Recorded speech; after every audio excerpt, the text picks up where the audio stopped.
I'm Edyta Sitar from Laundry Basket Quilts. Welcome to Quilting Window. I am so thankful you took the time and wanted to quilt with me today. What a fun day. Did you have a wonderful 4th of July holidays? Oh, I am still thinking about our family getting together and having the most wonderful family reunion. I hope you enjoyed that weekend too. You know, during the weekend, I did a little bit of quilting, and one of my favorite patterns came right to the rescue to me, and I made a quilt cranberry chain for that weekend with patriotic colors on it. Look at the quilt behind me. Red, beautiful squares, gorgeous little 9 patches, and today I want to share with you how to make a perfect 9 patch. Are you excited? This is what I'm going to use in my quilt. And the pattern is available on our website. The pattern is done in red colors, but you can change the colors in any way you wanted to. Like me, I took a jelly roll, fat 8 bundles, and made my quilt from it. Super scrappy. So notice in the pattern you have a nice big size. The pattern includes 3 different sizes, from baby quilt to a full-size quilt to a queen-size quilt. You will have fun with this design, and it's really quick to make it.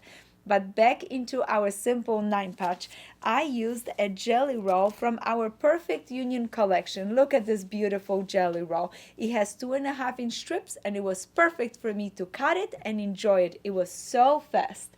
Now I also, for my reds and my lights, used a cotton candy bundle. This is exclusive bundle only from our website. I especially made that one because I want you guys to have nice little simple lights in the background. And what I did, this is fat 8 bundle.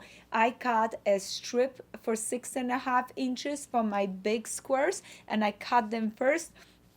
All the leftovers, I cut it to 2.5 and I used it with my jelly roll for my little 9 patches, because you want to have a nice selection of lights. And especially if you want to make the quilt a little bit bigger, be frugal and you get a little bit more fabric out of it. So remember, 6.5 for the larger squares, and then 2.5 for the leftover squares, and you're gonna have a great quilt.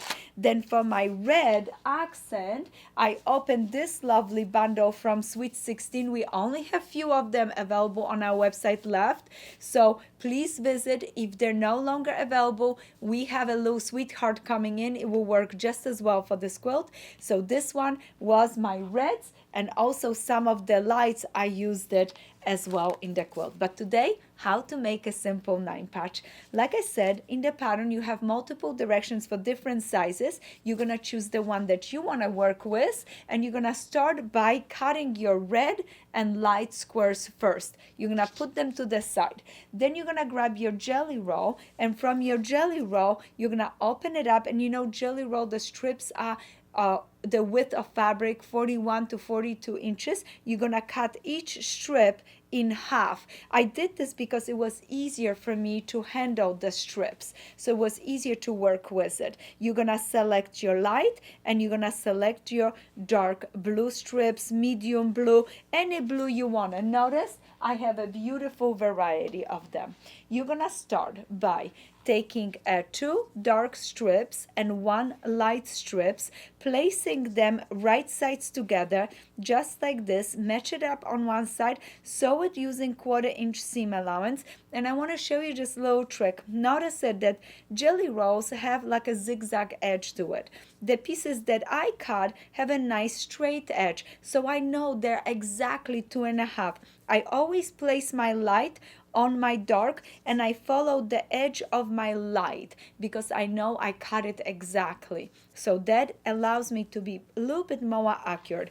But do not fear, this quilt is so forgiving. You're gonna sew dark to the center, the other to the center, push the seam allowance towards the blue. I know TV magic, have one already done for you. Look at how beautiful.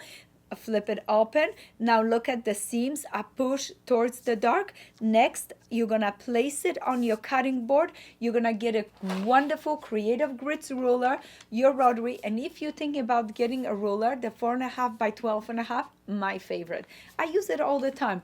I tell you what, this one is perfect because it gives me enough room to place my hand on it. It's not too small, but also is easy to rotate and work with it if I have to.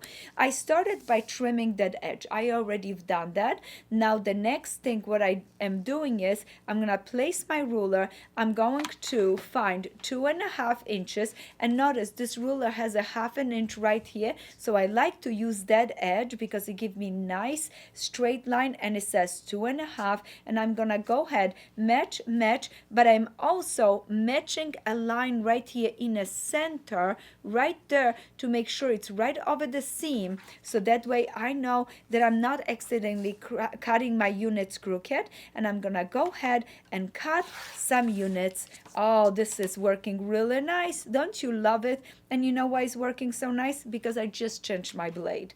I hope you change your blade quite often because you want to have a nice result. And I would cut it till I finish all of it and just follow the direction for how many you needed in a pattern. As soon as you finish those, you're gonna go ahead and you're gonna do the same thing with your light fabric. You're gonna start cutting the units so you have some light units as well. And how did I make this unit? I went and took a 1 dark fabric and 2 light, place them on the outside, place them right sides together and sew it. And little advice when you're sewing strips, to get it nice and accurate, make sure you pin on a long distance like this. When you have a long distance, let me move this and take a minute and visit with you about this. I know you probably know this, but you know me, I like to repeat and encourage you. So what you're gonna do, you're gonna go ahead and pin, because many times when you start sewing, you like to hold down to that strip, and the strips get a little bit under there and it starts waving and it's a little bit crooked, and then things are not as perfect as you like. And I want to make sure you're not frustrated, you're getting all the things done right the way you like. So right there, we are back into, we cut a nice unit for ourselves. We're gonna place that unit in the center. Now we're gonna go ahead and place this with this right sides together. This seams are locking right here. Do you see how nice they're locking? Right there and right here. And I'm going to go ahead and take a pin it, and right away, this is something automatic.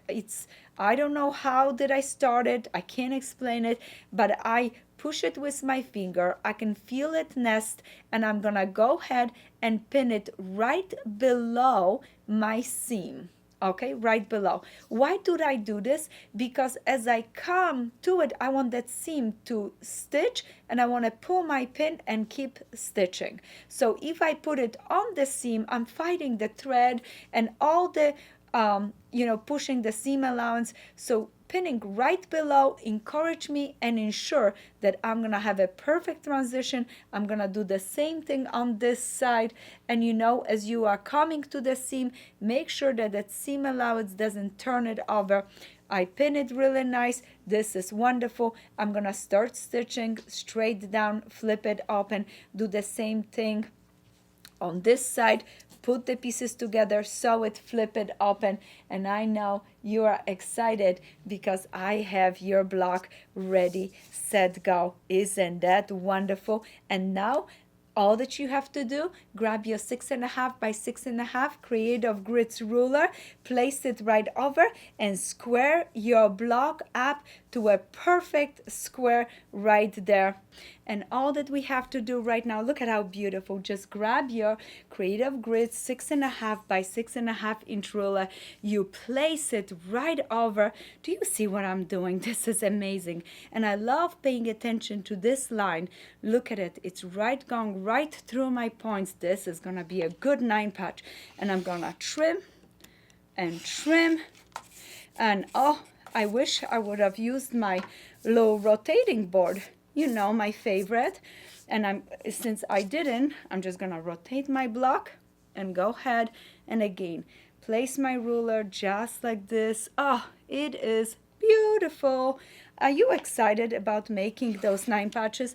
And I have to tell you, from all the quilts that I have done, this little cranberry chain quilt has been one of my favorites, only because every time I do it, it is so fast, so fun, and I quickly can make a bunch of the 9 patches. Next step, I would be adding the light, the red, sewing my quilt into a larger unit, sewing into the rows, and having fun with it. But for today, this is how you make a perfect 9 patch.